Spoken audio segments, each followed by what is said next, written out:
বিসিবিকে ধন্যবাদ সময় উপযোগী একটা সিদ্ধান্ত নেওয়ার জন্য। বাংলাদেশ ক্রিকেট বোর্ড সিদ্ধান্ত নিয়েছে 2026 টি-20 ওয়ার্ল্ড কাপে বাংলাদেশ ভারতে যাবে না।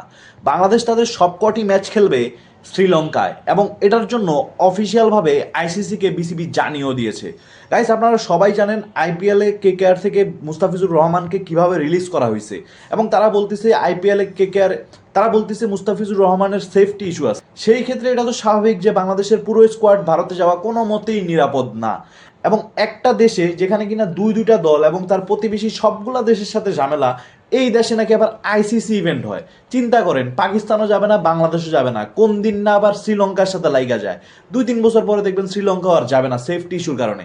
এবং 2000 কত সাল পর্যন্ত শ্রীলঙ্কা চেন্নাইতে খেলতো না, কারণ চেন্নাইতে তাদের সেফটি ইস্যু ছিল। এটা অনেক আগের বিষয়। এবং তবে এখন আমার নতুন ইস্যু বাংলাদেশের সাথে, মানে একটা দেশ যার কারোর সাথে ভালো সম্পর্ক রাখতে পারে না, চিন্তা করেন।